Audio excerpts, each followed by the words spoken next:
Hello guys, मैं अमरीश कुमार, आपका अपना यूट्यूब चैनल टीसीएस एकेडमी में स्वागत है। आज मैं आप लोग को ना केमिस्ट्री के सूत्र लिखना सिखाऊंगा। ठीक है, देखते हैं हर एक एग्जाम में सूत्र पूछा जाता है, चाहे एकेडमिक हो या कंपटीशन हो। आज के बाद ये टेंशन खत्म, कोई भी केमिकल आप फॉर्मूला लिख पाएंगे इस क्लास के बाद, इसलिए प्लीज़ आप अंत तक बने रहेंगे। चलिए देखिए, कभी आपने सोचा है कि जल का सूत्र H2O क्यों होता है? आप जल का जो सूत्र लिखते हो H2O, ये कैसे होता है? कभी नहीं सोचा होगा। चलिए आज सोचिए। देखिए इसमें क्या होता है कि हाइड्रोजन जो है ना, हाइड्रोजन की वैलेंसी एक होता है। आपको अगर सर वैलेंसी क्या होता है, मैंने पिछली क्लास में सिखाया था। और ऑक्सीजन का दो होता है। थोड़ा चलिए चर्चा फिर से कर लेते हैं। जैसे हाइड्रोजन है ना, इसके बाध्यता कक्षा में एक इलेक्ट्रॉन है, तो ये चाहेगा हीलियम की तरह बनना। हीलियम एक अक्रिय गैस है और इसके पास दो ही इलेक्ट्रॉन होता है, बाध्यता दो इलेक्ट्रॉन होता है, और ये एक अक्रिय गैस है। तो ये चाहेगा क्या, एक इलेक्ट्रॉन को त्याग कर देना या इलेक्ट्रॉन को ग्रहण करना।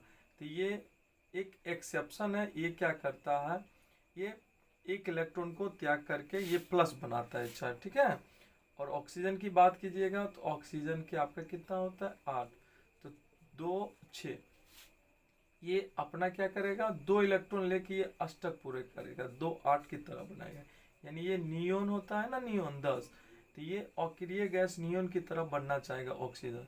तो कब बनेगा, जब ये दो इलेक्ट्रॉन लेगा तब बनेगा। ठीक है, तो जिनके बाध्यता कक्षा में 8 इलेक्ट्रॉन पुर जाता है तो वह एक अक्रिय गैस की तरह बन जाता है। ठीक है, उसकी तरफ बिहेव करना शुरू कर देता है, और वह किसी भी एलिमेंट से वह रिएक्ट नहीं होता है वो। ठीक है, जैसे देखिए हाइड्रोजन का एक, ऑक्सीजन का दो। ठीक है, अगर बैलेंसिंग में दिक्कत हो रहा होगा तो आप पिछले एक वीडियो मेरा होगा वो देख सकते हैं, और नहीं तो आप इसको याद कर लीजिएगा। ठीक है, अब जैसे देखिए हाइड्रोजन H2O कैसे लिखा गया, तो हाइड्रोजन का बैलेंस यहाँ लिख देना, ऑक्सीजन का बैलेंस यहाँ लिख देना, और इसको क्या करना, ऐसे क्रॉस कर देना है। ठीक है, और ये H2O, इस तरह से H2O सूत्र लिखा गया है। ठीक, और कभी देखे है ना कार्बन डाइऑक्साइड CO2। अब CO2 कैसे लिखा गया है, तो कार्बन की वैलेंसी 4 होता है, कार्बन की वैलेंसी 4, इसमें नहीं लिखा गया है, आप लिख सकते हो, कार्बन की 4 होता है। और ऑक्सीजन का भी आप जानते हैं, ऑक्सीजन के देखिए 2 होता है, और इसको क्या करना है, ऐसे क्रॉस कर देना है, तो ये क्या हो जाएगा, C2O4। आपको सर कार्बन डाइऑक्साइड तो CO2 आपने ये लिखा, ओ भाई इसमें कॉमन करके आप लिख सकते हो सरल सूत्र, एक सरल सूत्र है या मूल अनुपाती सूत्र कहते हैं वो 9th क्लास में, तो इस तरह से ये 2 कॉमन ले लेंगे तो ये CO2 बन जाएगा। ठीक है, तो देखिए सबसे बड़ी समस्या क्या होता है, जब बच्चों को मैं पूछता हूँ ना कि बताओ भाई रे सोडियम सल्फेट का सूत्र बताओ, ऐसे पूछ देता हूँ कि sodium sulphate, sodium sulphate, sodium sulphate का सूत्र लिखे तो बच्चे फंस जाते हैं। ठीक है, अब कैसे लिखूं, 3 दो कि 2 दो, क्या दो पता नहीं। ठीक है, तो इसके बाद आज के बाद ना आपकी ये समस्या खत्म हो जाएगी। सोडियम है, सल्फेट है, तो सोडियम लिख देना, सल्फेट होता है SO4, सोडियम के वैलेंसी 1 होता है। देखो यहाँ से भी याद कर लीजिएगा, और नहीं तो हम सिखाए हुए क्लास कर लीजिए, इसका 2। अब इसको ऐसे और इसको ऐसे, तो क्या बन जाएगा, Na2SO4। इस प्रकार से ये सोडियम सल्फेट बन गया है। ठीक है, सोडियम सल्फेट का ये सूत्र हो गया। और हाल फिलहाल में भी मैंने क्लास में एक क्वेश्चन कर दिया था बच्चों लोग से कि बउआ एक बात बताओ, किसको पता है कैल्शियम फॉस्फेट का सूत्र, कैल्शियम फॉस्फेट का सूत्र, तो किसी ने सही से जवाब नहीं दिया। ठीक है, तो मैंने उसको सिखाया, फिर इसकी टेंशन खत्म हो गया। अब देखिए कैल्शियम फॉस्फेट का सूत्र पूछ रहा है ना, कैल्शियम फॉस्फेट का सूत्र बताएं। तो देखिए कैल्शियम है तो पहले कैल्शियम लिख देना है, फॉस्फेट है तो PO4 होता है, कैल्शियम का 2, फॉस्फेट का 3, और ऐसे क्रॉस कर देना है। ठीक है, और ये क्या हो जाएगा, CA3, CA3, और ये PO4 और इसका क्या हो जाएगा होल ट्वाइस, CA3PO4 का होल ट्वाइस क्या हो जाएगा देख लीजिए। कैल्शियम फॉस्फेट का Ca2 फॉस्फेट 3, तो ये ऐसे CA3PO4 का होल ट्वाइस। तो इस प्रकार से आप कैल्शियम फॉस्फेट का भी सूत्र लिख लिए, ठीक है। और मैं बताता हूँ, तब तक आप इतना लिख लीजिए।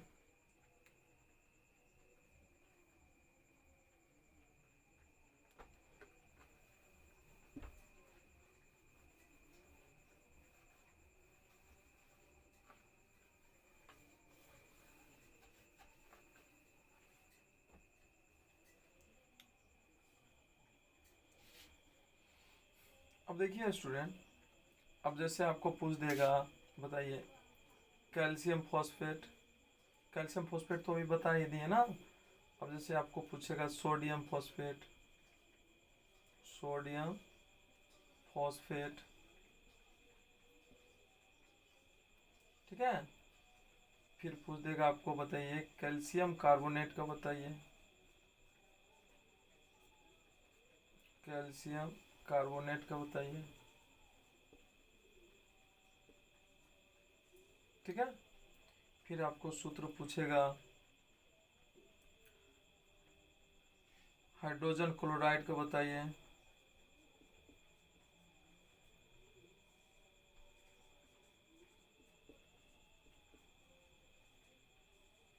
Right, hydrogen chloride.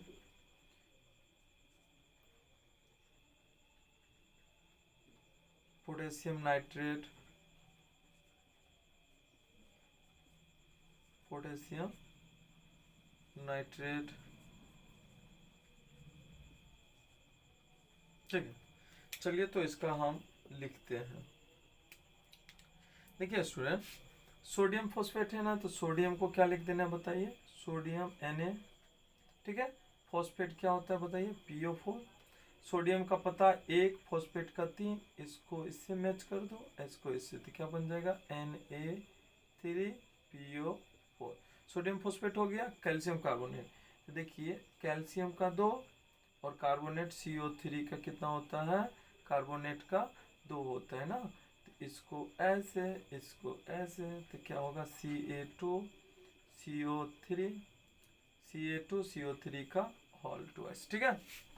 Hydrogen chloride, hydrogen और क्लोरीन, हाइड्रोजन एक, क्लोरीन भी एक, इसको ऐसे, इसको ऐसे, ये हो गया HCl ना। पोटेशियम नाइट्रेट का पूछे तो पोटेशियम +1, 1 से होता है नाइट्रेट NO3, ये भी 1 होता है, इसको ऐसे, इसको ऐसे, क्या होगा KNO3 पोटेशियम नाइट्रेट, ठीक है। तो इस तरह से आप कोई भी सूत्र को लिख पाएंगे। तो इसको आपको क्या करना पड़ेगा, याद करना। हाइड्रोजन 1 होता है, ये हेलोजन तत्व कहा जाता है। क्लोरीन, फ्लोरीन, ब्रोमीन, आयोडीन सबका 1 होता है। कार्बोनेट 2 होता है, नाइट्रेट 1 होता है, फॉस्फेट 3 होता है, सल्फेट 2 होता है, एजाइड, इसको एजाइड पढ़ते, एजाइड, एजाइड 1 होता है, ऑक्सीजन 2 होता है, पोटेशियम 1 होता है, मैग्नीशियम 2, एल्युमिनियम 3 होता है ना। ये एजाइड, अब जैसे कि आपको कभी आपको पूछ सकता है कि बताइए सोडियम एजाइड का बताइए, sodium azide, sodium azide, sodium azide, तो सोडियम NaO और N3 कितना 1 1 होता है, तो इसको ऐसे, इसको ऐसे, तो क्या हो जाएगा NaN3, NaN3, sodium azide, sodium azide. इस तरह से सोडियम एजाइड का सूत्र हो गया, ठीक है। मैं आशा करता हूँ कि आपको पसंद आया होगा। मैं आशा करता हूँ कि आपको अच्छा लगा होगा, और आपने अगर सीखा होगा, आपको अच्छा लगा होगा, तो प्लीज़ इस वीडियो को आप शेयर भी कीजिएगा, ताकि आपके दोस्त भी इसको सीख पाएंगे, ठीक है। और मेरे चैनल को सब्सक्राइब, लाइक भी कर दीजिएगा, ताकि इसी तरह का हेल्पफुल वीडियो हम बनाते रहेंगे और आपका मदद करते रहेंगे, ठीक है। और आप जो समझते हैं कि केमिस्ट्री भारी है, ऐसा कुछ नहीं। बहुत छोटी छोटी बातें जो भी केमिस्ट्री का बेसिक है ना, वो हम आपको सिखा देंगे। फिर देखिएगा केमिस्ट्री कुछ भी नहीं, हवा नज़र आएगा, ठीक है। बिल्कुल आसान। ठीक है। और जब आप एग्ज़ाम में बैठेंगे ना तो बहुत मज़ा आएगा। आप भी हमें ज़रूर याद करेंगे कि हाँ सर हमको थोड़ा सा हेल्प कर दिए थे। बस आपको क्या करना है, थोड़ा सा सब्र करना है। नहीं, एक दिन आपका भी बारी आएगा। ठीक। तो मेरा एक शायरी है कि सब्र करो अभी मेहनत जारी है, सब्र करो अभी मेहनत जारी है, वक्त खुद कहेगा अब तेरी बारी है। बस ऐसा ही क्या करना है, पेशेंस रखना है। और छोटी छोटी चीज़ों को सीखते हुए हम केमिस्ट्री पेपर को भी आसान कर लेंगे। ठीक है, क्योंकि आपको पता है ना कि बूंद बूंद से क्या होता है, तालाब बढ़ता है। बस हम ऐसे ही छोटे छोटे केमिस्ट्री का बेसिक कंसेप्ट लेकर आएंगे और हम आपको सिखाते रहेंगे। फिर जो आपको केमिस्ट्री से डर लगता है ना, बिल्कुल भी नहीं लगेगा, मेरा गारंटी है। ठीक है, धन्यवाद बच्चों, धन्यवाद।